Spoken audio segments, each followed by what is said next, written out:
자, 계속해서 우주인의 이야기를 하고 있습니다. 문제를 볼게요. 우주식품 중 봉지밥 1개의 열량은 100칼로리입니다.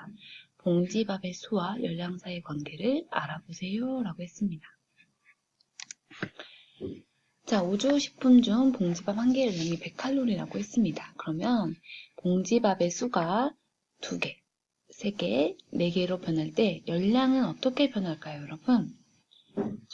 2개, 3개, 4개가 될 때 봉지밥의 열량도 200칼로리, 300칼로리, 400칼로리 이렇게 변하겠죠.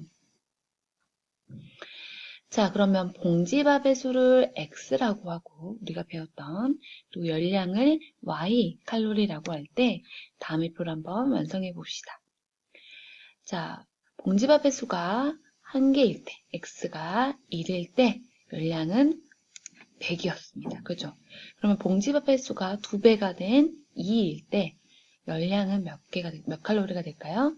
그죠? 2배가 되면서 똑같이 200칼로리가 되고, 자, 3배가 되면 열량도 3배가 되어서 300칼로리, 4배가 되면 열량도 4배가 되어서 400칼로리, 500칼로리, 600칼로리, 700칼로리 이렇게 열량이 바뀌는 것을 알 수가 있습니다. 자, 그럼 위의 표에 따라서 X가 2배, 3배, 4배로 변함에 따라 Y도 어떻게 변하죠, 여러분? 그렇죠. 2배, 3배, 4배로 같이 변합니다. 2배, 3배, 4배. 자, 그러면 위에 있는 표를 보고 X와 Y 사이에 우리가 배웠던 대응 관계를 식으로 나타내 보도록 할게요. 자, 먼저 Y는 어떻게 될까요? 그렇죠. 100 곱하기 X입니다. 그래서 X가 2이면 Y는 200이 되고 X가 3이면 Y는 300 이렇게 나오는 것을 볼 수가 있어요. 자, 이번에는 김치 통조림의 무게에 관한 문제입니다. 한 개의 무게가 70g입니다. 김치 통조림의 수와 무게 사이의 관계를 알아보세요 라고 했어요. 자, 김치 통조림의 수를 X라고 놓고 무게를 Yg이라고 할 때 이 표를 완성해 보도록 할게요. 자, 한 개일 때는 70g이었습니다. 그러면 두 개일 때는 그렇죠. 140g, 세 개일 때는 210g, 4개일 때는 280g, 다섯 개일 때는 7, 5, 35, 350g이에요. 자, 그럼 이렇게 위의 표에서 X가 2배, 3배, 4배로 변함에 따라서 Y도 어떻게 변하죠? 2배, 3배, 4배로 변하는 것을 볼 수가 있습니다. 자, 그럼 대응 관계를 식으로 나타내 보면요. 그렇죠. Y는 써볼게요. Y는 몇 곱하기? 그렇죠. 70 곱하기 X가 되는 것을 알 수 있습니다. 자, 확인하는 방법은 X와 Y의 숫자를 대입해 보면 되는 겁니다. 그래서 X가 1이면 Y는 70이 되고 2면 140이 되고 3이면 210이 되죠. 그렇죠. 이렇게 확인을 할 수가 있습니다. 자, 정리합니다. 두 양 X, Y에서 X가 2배, 3배, 4배로 변하면서 Y도 2배, 3배, 4배로 변하는 관계를 X와 Y는 뭐한다? 정비례한다고 합니다. 즉, X가 증가함에 따라 Y도 증가하는 관계를 정비례 관계라고 합니다.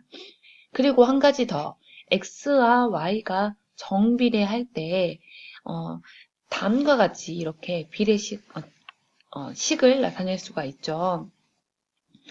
이때 변하지 않는 일정한 값들이 있습니다. y는 2 곱하기 x에서는 2, y는 3 곱하기 x에서는 3, y는 4 곱하기 x에서 4 이렇게 2, 3, 4 등등과 같은 변하지 않는 수를 뭐라고 하냐면 비례상수라고 합니다. 자, 우리가 정비례라는 개념을 배웠으니까 정비례를 활용한 문제를 같이 해결해 보도록 합시다. 1초에 8km씩 움직이는 우주선이 있다고 합니다. 이 우주선이 하루 동안에 움직이는 거리는 몇 킬로미터인지 알아봅시다 라고 했습니다. 자, 그러면 1초에 8km씩 움직인다면 여러분 1시간 동안에 움직인 거리는 어떻게 구할까요? 자, 먼저 1분이 60초죠. 그죠? 1분은 60초이기 때문에 1분 동안 가는 거리를 구하면 60초 곱하기 8, 68에 48, 480km예요. 자, 그러면 1시간은 몇 분이죠? 우리 다 해보죠. 그래서 60분이죠. 그러면 다시 60분에다가 곱하기 480을 하면 총 28,800km를 움직인다는 것을 알 수가 있습니다.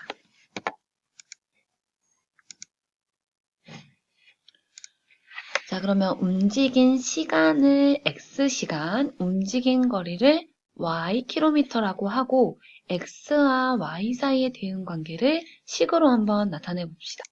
자, 우리 그러면 표를 한번 그려서 확인을 해보도록 할게요. 간단하게 표를 그려보도록 하겠습니다. 자, 시간을 X라고 하고요. 그 다음에 움직인 거리를 Y라고 할게요. 이미 단위는 생략을 했습니다. 그러면 1시간 동안 움직일 때는 몇 킬로미터를 움직였다고 했죠? 그죠? 28,800km를 움직였어요. 자, 그러면 2시간일 때는 얼마죠? 그죠? 28,800의 2배인 값입니다. 그죠? 자, 3시간이면 3배가 되고 4시간이면 4배가 되고 자, 점점점점 이것을 알 수가 있습니다. 자, 그러면 우리가 배웠던 대응관계를 식으로 나타내면 y는 얼마죠? 그렇죠. 변하지 않는 비례상수 28,800 곱하기 x라는 식으로 나타낼 수가 있겠습니다. 자, 확인해보면 그렇죠. 자, 그러면 대응관계를 식으로 나타내면 이렇게 됐는데 하루 동안 움직인 거리는 어떻게 나타낼 수가 있을까요? 네, 하루는 24시간이기 때문에 x에 24를 넣어주면 y의 값을 구할 수 있겠죠. 그래서 28,800 곱하기 24는 691,200km라는 것을 알 수가 있습니다. 자, 한 문제를 더 풀어보면서 정비례를 활용하는 문제를 해결해 보도록 합시다. 지구가 자전하는 시간과 적도 위의 한 지점이 움직이는 거리 사이의 관계를 알아보라고 했어요. 여러분 과학 시간에 다 배웠지만 자전은 지구가 자전축을 중심으로 하루에 한 바퀴씩 도는 운동을 말하죠. 그리고 적도를 따라서 잰 지구의 둘레는 약 4만 km라고 합니다.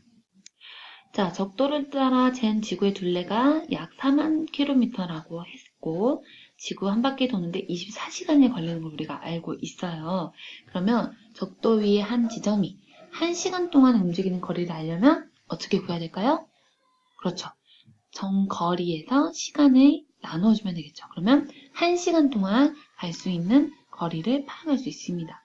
나눠보니까 소수점이 나눠 떨어지지 않아요. 그래서 소수 첫째 자리에서 반올림을 하라고 했고 약 1667km를 움직인다는 것을 구할 수가 있습니다. 자, 그러면 지구가 자전하는 시간을 x로 적도 위의 한 지점이 움직이는 거리를 y라고 했을 때 대응관계를 식으로 나타내보면 자, 이것도 동일하게 쌤이 간단하게 표를 그려서 우리 대응관계를 찾아보도록 할게요. 자, 자전하는 시간은 x시간, 움직이는 거리는 y거리라고 했을 때 자, 1시간 동안에 움직이는 거리는 1667km라고 했습니다. 그러면 2시간을 동안 이동하는 거리는 1667에 곱하기 2가 되겠죠. 그치? 그 다음에 3시간은 1667에 곱하기 3이 되고요. 자, 점점점점. 자, 일정한 대응관계 규칙을 볼 수가 있습니다. 즉, y는 얼마죠? 그지? 1667 곱하기 x라는 대응관계를 이렇게 식으로 나타낼 수가 있어요.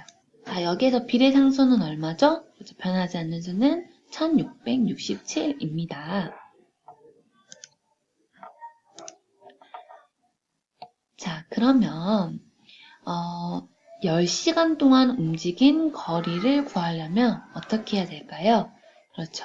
시간인 x에 10을 넣어서 식으로 구할 수가 있습니다.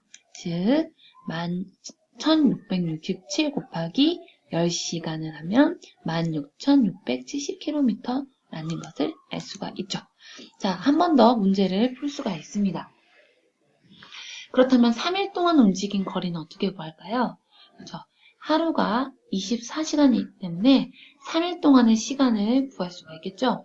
24 곱하기 3을 하면 72시간이고 아까 우리가 구했던 식에 x에 72를 넣으면 12만 24km라는 것을 알 수 있습니다. 이렇게 정비례를 사용해서 문제를 해결한 것입니다. 자, 마무리 문제로 다시 한번 확실하게 이해하고 넘어가도록 하겠습니다. 휘발유 1리터로 12km를 갈 수 있는 자동차가 있습니다. 휘발유를 X로 갈 수 있는 거리를 Y라고 할 때 물음에 답하시오 라고 했어요. 자, 대응관계를 식으로 나타내 보라고 했는데 언뜻 생각이 나지 않는 친구들은 빨리 표를 그려서 생각을 해보면 좋아요. 자, 휘발유는 X리터, 그리고 갈 수 있는 거리는 Ykm라고 했을 때, 자, 휘발유 1리터로 12km를 갑니다. 그렇죠? 2리터로는 당연히 24km를 가겠죠. 2배가 되었기 때문에. 자, 3리터로는 3배가 되었죠? 동일하게 이 12의 3배가 되면 36. 자, 이렇게 점점점 구하죠. 그러면 변하지 않는 비례상수 값을 구할 수 있겠죠. 그래서 Y는 몇 곱하기 12 곱하기 x라는 것을 알 수가 있습니다. 자, 맞네요. 자, 그러면 이걸 활용해서 우리가 아까 y는 12 곱하기 x라는 식을 구했습니다. 대응관계 식을 구했죠? 그러면 휘발유가 5리터로 갈 수 있는 거리는 몇 킬로미터입니까? x에 그렇죠. 5를 넣어서 생각을 해주면 되겠죠? 그래서 60km라는 것을 알 수가 있습니다. 그렇죠? 자, 그럼 240km를 가려면 휘발유가 몇 리터 필요합니까? 라는 문제는 어떻게 풀까요? 그렇죠? 이번에는 리터를 제시한 게 아니라 거리를 제시했기 때문에 거리를 y값에 240을 넣죠. 그러면 x는 240 나누기 12를 해서 20이라는 걸 알 수가 있습니다. 그래서 20m입니다. 자, 오늘은 대응 관계와 정비례를 활용한 문제를 해결하는 것을 배웠습니다. 자, 두 수의 대응 관계라는 것은 두 수가 서로 짝을 이루고 있다는 관계라는 의미라고 했어요. 그리고 정비례는 x가 증가함에 따라 y의 값도 증가하는 관계를 정비례 관계라고 했고 그 정비례 관계의 식에서 비례 관계에서 변하지 않는 수를 비례상수라고 한다고 배웠습니다. 자, 오늘 여러분들 배운 개념을 다시 한번 생각을 해보면서 문제를 통해 한번 확실하게 여러분의 것으로 만들었으면 좋겠습니다.